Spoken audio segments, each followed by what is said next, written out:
આજે આપણે બનાવીશું સોડા કે ઈનોના ઉપયોગ વગર, લોટ બાંધવાની ઝંઝટ વગર, વેજીટેબલથી ભરપૂર એકદમ સ્વાદિષ્ટ જુવારના લોટના મૂઠિયા. તો ફ્રેન્ડ્સ, આ મૂઠિયામાં આપણે 5 ભાગનું વેજીટેબલ અને 2 ભાગનો લોટ ઉમેરેલો છે. હેલ્ધી તો છે જ, સાથે સાથે આ મૂઠિયા ટેસ્ટી પણ છે. તો ચાલો બનાવીએ માત્ર 10 મિનિટમાં તૈયાર થઈ જતા હેલ્ધી અને ટેસ્ટી જુવારના લોટના મૂઠિયા. હેલો ફ્રેન્ડ્સ, સ્વાગત છે મારા વાનગી ખજાનામાં. હું ભાવનાબેન રાઠોડ. લોટ બાંધવાની ઝંઝટ વગર નવા મૂઠિયા બનાવવા માટે ગેસ પર કડાઈમાં માત્ર 2 ચમચી જેટલું તેલ ઉમેરશું. તેલ ગરમ થાય એટલે અડધી ચમચી જીરું ઉમેરશું. જીરું સરસ ફૂટી જાય એટલે ચપટી જેટલી હિંગ ઉમેરશું. અને અહીંયા મેં 4 કળી લસણ, 2 લીલા મરચાં અને 1 ટુકડો આદુ ક્રશ કરીને લીધેલું છે, એ ઉમેરી દેશું. આજે ફ્રેન્ડ્સ, આપણે લોટ કરતાં વેજીટેબલનો વધારે ઉપયોગ કરવાનો છે. આ મૂઠિયા સ્વાદિષ્ટ તો બનશે જ, પણ હેલ્ધી પણ બનશે. ગેસની ફ્લેમ ધીમી રાખી અને આદુ મરચાં લસણની પેસ્ટ એકદમ સારી રીતે સાંતળી લેશું. સરસ સંતળાઈ જાય ને એટલે વેજીટેબલ ઉમેરશું. અહીંયા મેં 1 નાનો ટુકડો દૂધી છીણીને લીધેલી છે. તમે બધા જાણો જ કે દૂધીમાં પુષ્કળ પ્રમાણમાં પાણી હોય છે, જે આપણી હેલ્થ માટે ખૂબ જ ઉપયોગી છે. એની સાથે જ 1 વાટકી પત્તાકોબી છીણીને લીધેલી છે, એ પણ ઉમેરી દેશું. સાથે 1 ગાજરનો ટુકડો. બધા જ વેજીટેબલ મેં 1 વાટકીના પ્રમાણે લીધેલા છે. બધા વેજીટેબલ થોડા સાંતળી લેશું. હજી બાકીના વેજીટેબલ ઉમેરવાના છે. એને કૂક થતાં ઓછો સમય લાગે છે, જ્યારે દૂધી અને પત્તાકોબી, ગાજર આ 3 સામગ્રીને કૂક થતાં થોડો વધારે સમય લાગે છે. એટલે આ 3 સામગ્રી આપણે પહેલાં ઉમેરી દીધેલી. અહીંયા થોડીવાર બધું સાંતળી લીધા પછી 1 વાટકી સમારેલી ડુંગળી ઉમેરશું. અત્યારે આપણે લસણ ડુંગળી બંનેનો ઉપયોગ કરેલો છે, પણ તમે જો લસણ ડુંગળી ના ખાતા હોય તો લસણ ડુંગળી સ્કીપ પણ કરી શકો છો. અને 1 વાટકી બારીક સમારેલા કેપ્સિકમના ટુકડા લીધા છે.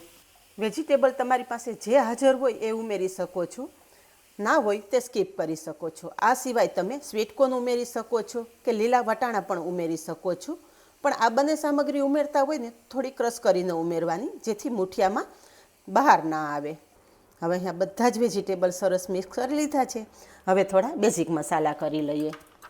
સ્વાદ પ્રમાણે મીઠું, અડધી ચમચી લાલ મરચું. આપણે લીલા મરચાંનો પણ ઉપયોગ કરેલો છે, એટલે લાલ મરચું તમારા ટેસ્ટ મુજબ ઉમેરી દેવાનું. અડધી ચમચી હળદર, 1 ચમચી ધાણા જીરું પાવડર, 1 મોટા લીંબુનો રસ અને સાથે 2 ચમચી જેટલી ખાંડ ઉમેરશું. મૂઠિયા થોડા ખાટા મીઠા હોય ને તો વધારે સ્વાદિષ્ટ લાગે છે, પણ જો તમને ગળાશ પસંદ ના હોય તો ગળાશ પણ તમે સ્કીપ કરી શકો છો. તમે કહેશો કે મૂઠિયા બનાવવામાં વળી આ બધી ઝંઝટ શું કામ કરો છો? પણ ફ્રેન્ડ્સ, આજે આપણે ઓછો લોટ અને વધારે વેજીટેબલ ઉમેરીને મૂઠિયા બનાવવાના છે. જો તમે ડાયરેક્ટ લોટ સાથે આ બધા વેજીટેબલ મિક્સ કરશો ને તો લોટ તમારે વધારે પ્રમાણમાં જોશે. જ્યારે તમે આ રીતે વેજીટેબલને થોડા સાંતળી લેશો ને તો ઓછા લોટમાં પણ તમારા મૂઠિયા વધારે ટેસ્ટી બનશે.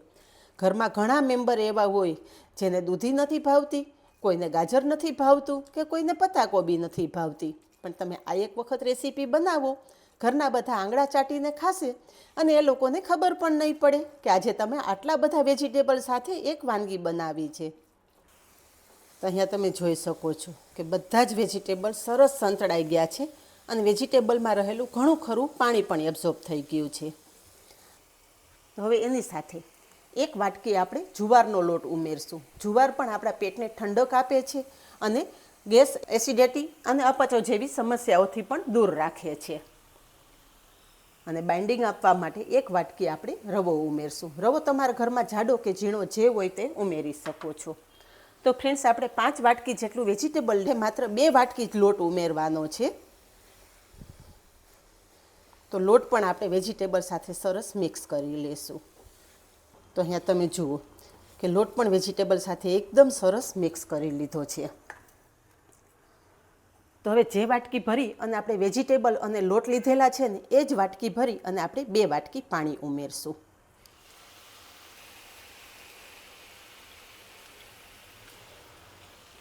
પાણી એકદમ સારી રીતે મિક્સ કરી લેશું. એક જ વાનગીમાં તમારું પેટ ભરાઈ જશે અને લાંબા સમય સુધી તમને ભૂખ પણ નહીં લાગે. તો અહીંયા બધું જ સરસ મિક્સ થઈ ગયું છે.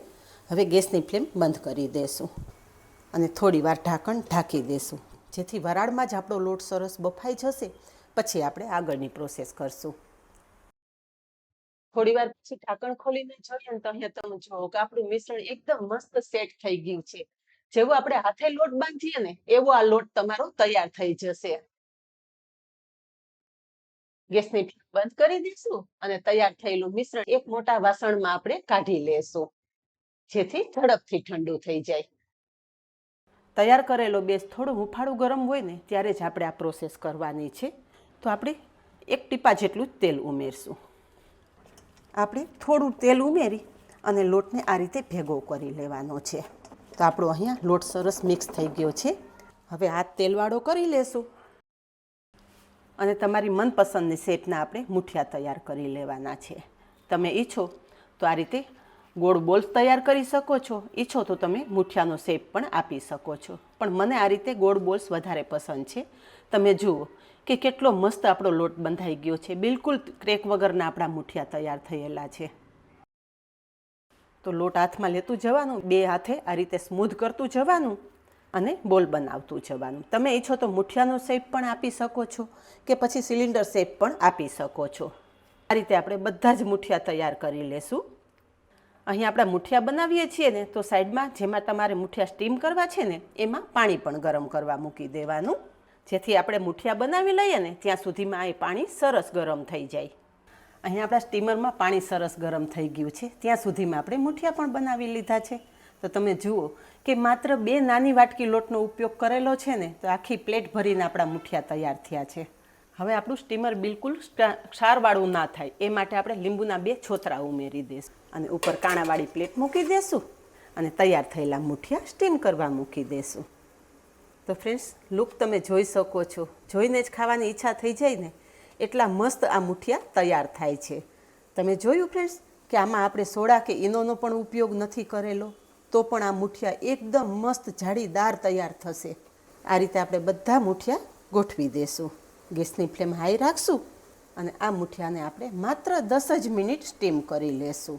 50% જેટલી કુકિંગ પ્રોસેસ તો આપણે પહેલાં જ કરી લીધી છે, એટલે 10 મિનિટમાં જ તમારા મુઠિયા પરફેક્ટ તૈયાર થઈ જશે. મુઠિયા કૂક કરવા મૂક્યાને 10 મિનિટ જેવો સમય થઈ ગયો છે. એક વખત ચેક કરી લઈએ તો જુઓ ફ્રેન્ડ્સ કે મુઠિયા હતા એના કરતાં ઘણી મોટી સાઇઝ થઈ ગઈ છે. સ્ટીમ થયેલા મુઠિયા આપણે પ્લેટમાં લઈ લઈશું. તમે જુઓ ફ્રેન્ડ કેટલા મસ્ત આ મુઠિયા તૈયાર થયા છે. અહીંયા ફ્રેન્ડ્સ બધા જ મુઠિયા એક પ્લેટમાં લઈ લીધા છે અને તમે જુઓ કે કેટલા સોફ્ટ, સોડા કે ઈનોના ઉપયોગ વગર પણ આ મુઠિયા એટલા મસ્ત તૈયાર થાય છે. હવે જો તમે વેટ લોસ માટે આ મુઠિયા બનાવતા હોય તો આમાં વઘાર કરવાની કોઈ જરૂર નથી, પણ અત્યારે આપણે આ મુઠિયા ઉપર એક સ્પેશિયલ વઘાર કરી લઈએ. તો વઘાર કરવા માટે ગેસ પર કડાઈમાં 2 ચમચી જેટલું તેલ ઉમેરશું. તેલ ગરમ થતાં અડધી ચમચી રાઈ ઉમેરશું, સાથે 1/4 ટીસ્પૂન જેટલું મીઠું અને 1/4 ટીસ્પૂન જેટલા સૂકી મેથીના દાણા ઉમેરશું. મુઠિયામાં મેથીનો સ્વાદ બહુ સરસ આવે છે. મને તો ખૂબ પસંદ છે એટલે હું ઉમેરું છું, પણ તમને પસંદ ના હોય તો સ્કીપ પણ કરી શકો છો. 2 ચમચી જેટલા સફેદ તલ ઉમેરશું. એક લીલા મરચાંના ટુકડા ઉમેરશું અને સાથે જ 2 દાળ મીઠા લીમડાના પાન ઉમેરી દઈશું. વઘાર એકદમ સરસ તકડાવી લઈશું. અહીંયા મુઠિયાનો સ્પેશિયલ વઘાર તૈયાર થઈ ગયો છે. સ્ટીમ કરી રાખેલા મુઠિયા કડાઈમાં ઉમેરી દઈશું અને મુઠિયાને પણ હાથ અડાડ્યા વગર આ રીતે તમે ફેરવશો ને એટલે બધા જ મુઠિયા ઉપર વઘારનું એકદમ મસ્ત કોટિંગ થઈ જશે. જુઓ ફ્રેન્ડ્સ કે આપણા બધા જ મુઠિયા ઉપર વઘારનું એકદમ મસ્ત કોટિંગ થઈ ગયું છે. તો સરસ કોટિંગ થઈ જાય ને બસ છેલ્લે ફ્રેશ સમારેલા કોથમરીના પાન ઉમેરી દઈશું અને ગરમા ગરમ મુઠિયા સર્વ કરશું. તો ફ્રેન્ડ્સ, જોતાં જ ખાવાની ઈચ્છા થઈ જાય એવા આપણા મસ્ત મુઠિયા તૈયાર થઈ ગયા છે. તો ચાલો તૈયાર થયેલા ગરમા ગરમ મુઠિયા સર્વ કરીએ. તો તૈયાર છે વેજીટેબલથી ભરપૂર નવા મુઠિયા. ફ્રેન્ડ્સ, લુક તમે જોઈ શકો છો કેટલા મસ્ત આ મુઠિયા તૈયાર થયા છે. ફ્રેન્ડ્સ, જેવો લુક સરસ છે ને એટલા જ આ મુઠિયા સ્વાદમાં સરસ છે. તમે જુઓ કે સોડા કે ઈનોના ઉપયોગ વગર પણ મુઠિયા એકદમ સરસ જાળીદાર તૈયાર થયેલા છે.